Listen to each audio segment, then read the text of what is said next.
Well, welcome back, guys. Welcome back to our series where we're kind of going through the PTS and the CFI lesson plans.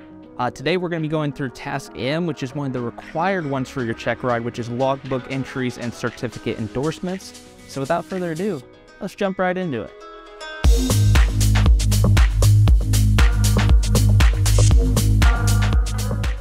So why is this important to understand? Well, first of all, you don't want to be an instructor who sent their student off to a Checkride and they don't have the proper endorsements. That'd be really bad on you as an instructor, and it also be super unmoralizing or demoralizing to your student to show up thinking they're all prepared to take a Checkride when ultimately they have to postpone it because you didn't give them the necessary endorsements that they needed. So it's important for us as instructors to understand the endorsements that we need to give our students and what kind of logbook entries we need to give them and what is needed in those logbook entries and stuff like that. So without further ado, let's kind of just jump right into it. Let's talk about logbook entries. So a flight instructor must sign the logbook of each person that we've given instruction to, and whether that's flight or ground training. But what all does that logbook entry need to include?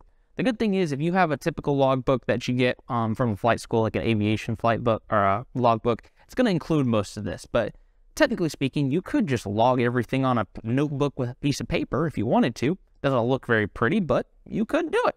But if you do it that way, here's the things you need to include. The first thing you need to include is the date. You need to include the airplane make and model. You need to include the aircraft's identification, so the VIN number, the registration. You need to record the total flight time for that flight. You need to note the location of the departure and arrival airport, where you took off and where you arrived at. What type of experience you got, so solo, PIC, etc. once you get there. Flight conditions, whether it's day, night, instrument, anything also is there.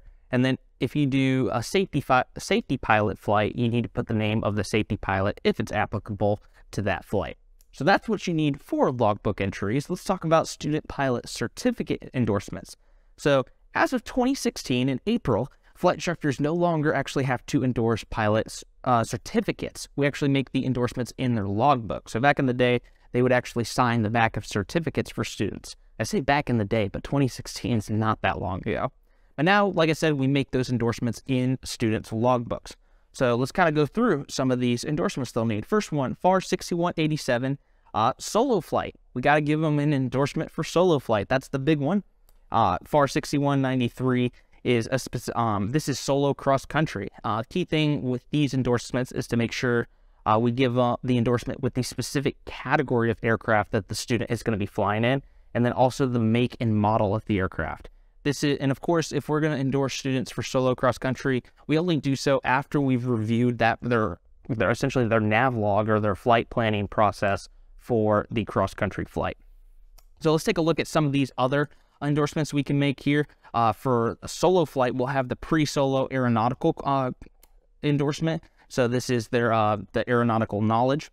We have the pre-solo flight training, which clears them for free pre-solo flight. Excuse me. We have pre-solo flight training at night. We also have a solo flight within the first 90-day periods. And then if you need to endorse them for an additional 90 days after those 90 days, you can do that as well. Solo takeoff and landings at an airport within 25 miles. And then there's also an endorsement for TSA, U.S. citizenship, and 45 CFR. And the cool thing about all these endorsements is the FAA actually came out with an advisory circular that gives you some perfect example endorsements of all these. So advisory circular 61-65, if you go to the back of that advisory circular, the back near the end of it, they actually give some examples of of how these endorsements would look like. If you're going to endorse for some cross-country endorsements, there's some other ones. Our solo cross-country training endorsement, we talked about that one, the solo cross-country planning. And then if you're going to make repeated solo cross-countries not greater than 50 nautical miles from an departure airport, also an endorsement for that. This doesn't apply to me as an instructor where I will be training at, but if you're training near a Class B airspace, there are endorsements for that as well, which is solo flight in a Class B airspace, and then solo flight to/from/at a Class B airport. So those are some of the student pilot endorsements that we as instructors would make. So what about preparation of a practical test recommendation? So endorsement from an authorized instructor is required for a practical test, and the preparation for the practical test must be done within 2 months. So this is your Checkride. You're basically endorsing a student for the Checkride. So again, all applicants must have the required endorsements as specified in Part 61 for the aircraft category, class, rating, or privilege that the certification is sought. So again, you don't want to send a student off to go get or do their Checkride if they don't meet all the required endorsements. So as an instructor, be diligent to make sure that each student has checked off the box of each endorsement that they need for that Checkride. So how can we do this? It's very simple. We get them all set up for the Checkride. Complete an IACRA form. Go on to iacra.faa.gov, or you can complete and sign a form 8710-1. Honestly, that's kind of old school. Most of the examiners don't prefer this. Rather, you just go through IACRA. It's much simpler. So go through IACRA. Except in certain circumstances, an applicant must hold at least a third-class medical certificate, so make sure your student's got a third-class medical. If you're reapplying, you must present another endorsement stating the necessary training has been given. So I like to think of your endorsement for the Checkride as a one-way ticket. When you go for your original Checkride, if you don't pass, that ticket is expired. You got to get another one. So make sure if a student is going back for another practical test, their Checkride, they get another endorsement for that. So what about practical test endorsements? Talking about, these are, I'll make sure I'm not jumping the gun here. Yeah, I'm not jumping the gun. Making sure I'm not jumping that. Let's talk about practical test endorsements. So these are like the endorsements for knowledge tests and stuff like that, or stuff you need to have before your Checkride.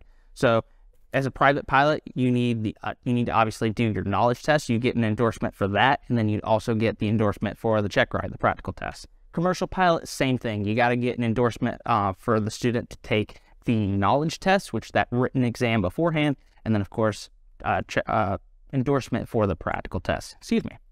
So those are some of the, of course, endorsements that you need beforehand. So I actually have here in my binder. If I remember to edit them into this video, I'll try to throw them up on screen, but here's some examples from the advisory circular that show those example endorsements that you as an instructor can make.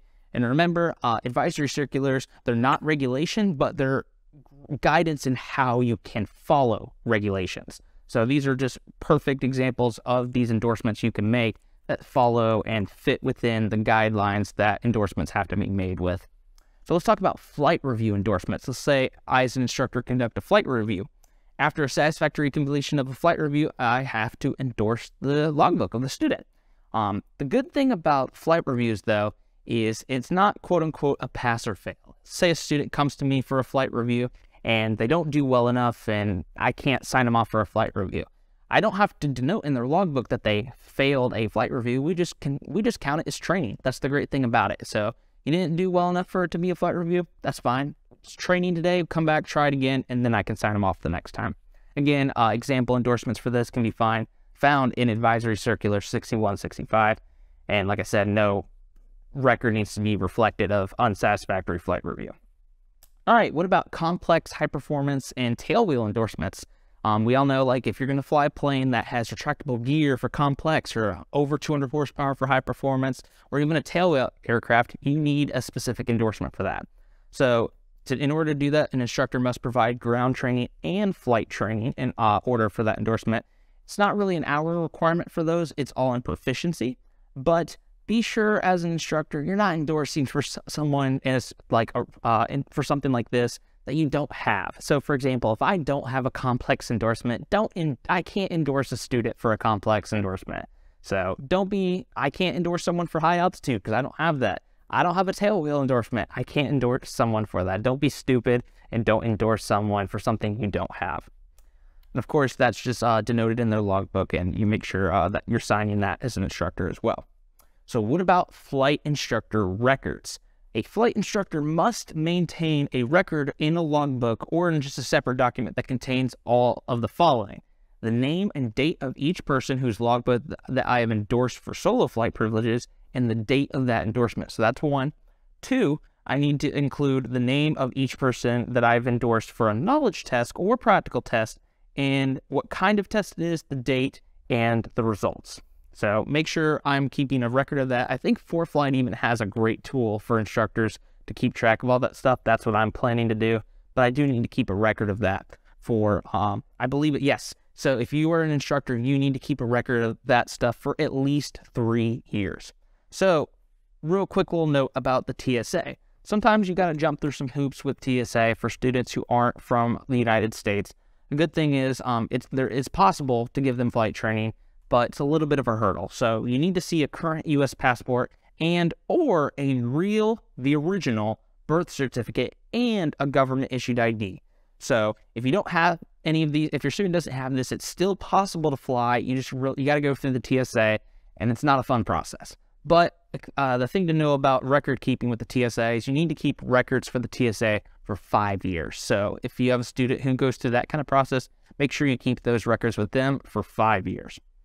I have notes talking about maintaining your CFI certificate. I'm not actually going to talk about this in the video because it's not part of this, the PTS requirements, but just know, this is a good thing to know as a CFI, is your flight certificate is good for 24 calendar months. So after that, you'll need to get it renewed, reinstated, or anything like that.